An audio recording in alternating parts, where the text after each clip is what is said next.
ሰላም እንዴት ናችሁ የዩቲዩብ ቤተሰቦቼ? ዛሬ ደግሞ ይዤላችሁ የመጣሁት ርዕስ እውነተኛ መጽናናትና ርህራሄን በውስጣችን ወይም በነፍሳችን ለማድረግ የሚረዱ መንገዶች ምን ምን ናቸው የሚለውን ነገር እናያለን ማለት ነው። ስለዚህ እውነተኛ መጽናናት ከማን ነው የሚገኘው የሚለውን እናያለን። ስለዚህ እውነተኛ መጽናናት ማለት ምን ማለት ነው እና ርህራሄስ ማለት ምን ማለት ነው? እነዚህ እውነተኛ መጽናናትና ርህራሄን የምናገኝባቸው መንገዶችን እናያለን ማለት ነው።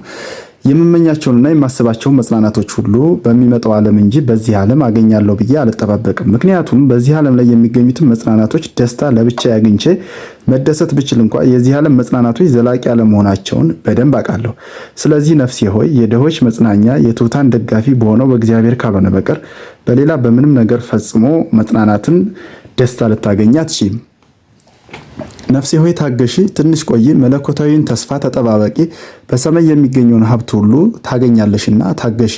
ምድራዊ ነገሮችን ያላግባብ ከመጠን በላይ ከተመኘሽ ዘላለማዊን ሰማያዊን ሀብት ታጫለሽ። የዚህን ዓለም ነገሮች በአግባቡ ተጠቀሚበት፣ የሰማዩን ነገር ግን ልትመኙና ልትፈልጊው ይገባል።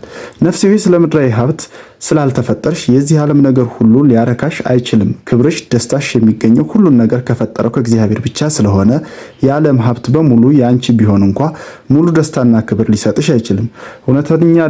እውነተኛ ደስታ ማለት በክርስቶስ ያመኑት ደጋግ ሰዎች የሚጠባበቋት፣ አንዳንድ ጊዜም ለእግዚአብሔር ያደሩና ሰማያዊን በረከት ብቻ የሚያሰላስሉ መንፈሳውያን ንጹሕ ልብ ያላቸው ሰዎች ገና በዚህ ምድር እያሉ የሚቀምሷት ናት እንጂ የዓለም ወዳጆችና ሞኞች እንደሚያስቡት አይደለችም።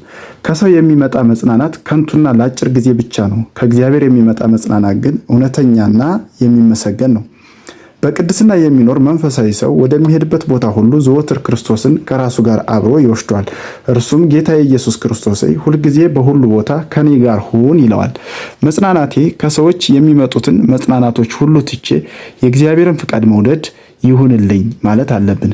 ጌታዬ ወይ ማጽናናትህ ቢለየኝ እንኳ ፍቃድህ የምትሰጠኝ ቀና ፈተና እንደ ትልቅ መጽናናት አድርጌ እቀበለዋለሁ። ምክንያቱም እግዚአብሔር ተግሳጽን አያስረዝምም፣ ለዘላለምም አይቆጣም።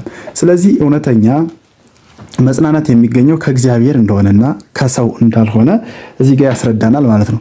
ስለዚህ ይሄ ደግሞ እውነተኛ መጽናናትና ርህራሄ በሀብት በንብረት ወይም ደግሞ በሰዎች በታዋቂነት እንደማይመጣ አንድ ሚሊዮነር በማንሳት የእሱን ታሪክ በማንሳት እንወያያለን ማለት ነው። ስለዚህ ይሄ ርህራሄ ምንድነው? የ60 ዓመቱ የእድሜ ባለጸጋ ጆሴፍ የሚባል አንድ ሚሊዮነር ነበረ። በአሪዞና ግዛት የሚኖር ታዋቂ ኮንትራክተር ነበር። የአሪዞና እድገትና የግንባታ ሂደት የፈጠረለትን ምቹ ሁኔታ ተጠቅሞ የኮንስትራክሽኑን ዘርፍ ለ30 ዓመታት አሟጦ የተጠቀመ ከባድ ሚሊዮነር ነበር። ሆኖም በ80ዎቹ መጨረሻ የተከሰተው ታይቶ የማያልቅ የሪል ስቴት ቀውስ ጆሴፉን ክፉኛ አሽመድምዶ ከሰረው። በባንክ ላይ የተዘፈቀው ማግስት ለ25 ዓመታት የዘለቀ የትዳሩ መፍቻ መቋጫ ሆነ። ምክንያቱም ሁሉም ነገር ሲከስር ትዳሩም እዛው አብሮ ከሰረ። ጆሴፍ ምድር ላይ የቀረው ተስፋ ሁሉ ተሟጦ ነበር። ህይወቱ ድንገት የተገላቢጦሽ የሆነችበት የቀድሞ ሚሊዮነር የአልኮል ሱስ የተሻለ መደበቂያ ይሆናል ብሎ እዛው ውስጥ አገኘው። ንዴትና ብሶቱን ለመርሳት የተዘፈቀበት የአልኮል ሱስ ሙያውን፣ ማህበራዊ ህይወቱን ከማወክ ባለፈ ለከፍተኛ የጤና እክል ሲዳርገው ወደ መጋገሚያ ማዕከል ገባ። ከከባድ ትግልና ውጣ ውረድ በኋላ ከመጠጥ ሱስ ማገገም ቻለ። በዚህ በመደሰትም ለማዕከሉ ገንዘብ ድጋፍ በመደጎም ሌሎች የአልኮል ተገዢዎችን ለመርዳት የራሱን አስተዋጽኦ አበረከተ።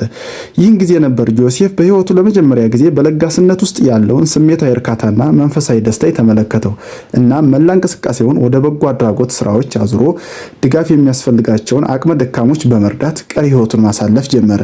ጊዜውን፣ ፍላጎቱን፣ የቢዝነስ እውቀቱንና ተሞክሮውን ሁሉ የድሃዎችን የአቅመ ደካሞችን ህይወት ለማሻሻል አዋለ። ጆሴፍ በህይወቱ ውስጥ ስለተከሰተው ለውጥ ሲናገር እንዲህ ይላል። በእርግጥ አሁን የማንቀሳቀሰው ድርጅት በአቅምም ሆነ በገቢ የተገደበ ዝቅተኛ ተቋም ነው።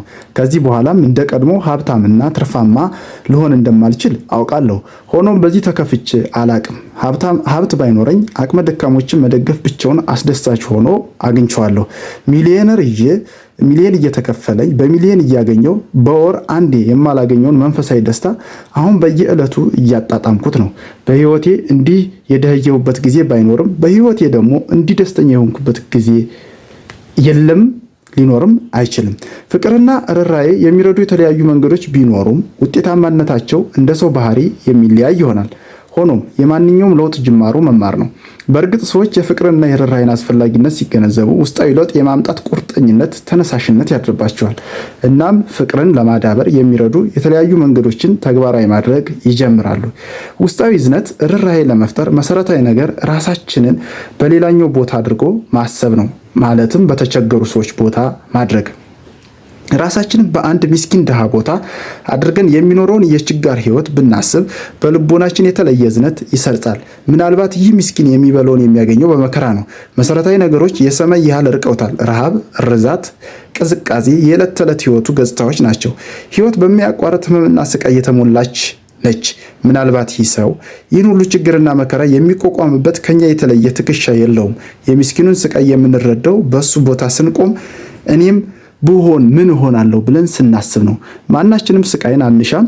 ሁላችንም ከስቃይ ነፃ ወጥተን ደስተኛ መሆን እንችላለን። ሰዎች ይህን ፍላጎታቸውን ለማሟላት ሲረዱን በእጅጉ እንደሰታለን። ሰዎች ሞቃት ፍቅርን፣ እንክብካቤን ሲለግሱን ሞቃት ስሜት ይሰማናል።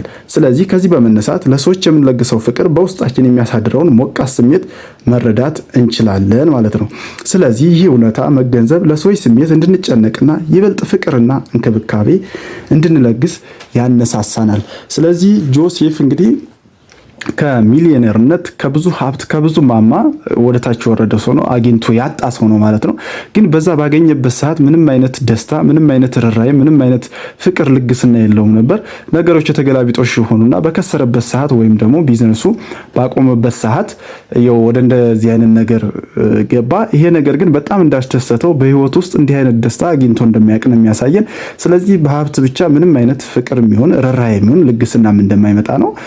በምንም ይመጣል ማለት ነው። በእንደዚህ አይነት ነገሮች በመልካም ነገሮች የተሞላ ህይወት እንዲኖረን ይሄን ነገር ማድረግ ያስፈልገናል። እግዚአብሔርንም ከኛ ጋር ማድረግ ያስፈልጋል ማለት ነው። ከወደዳችሁት ላይክ፣ ሰብስክራይብ፣ ሼር እያደረጋችሁ አግዙኝ።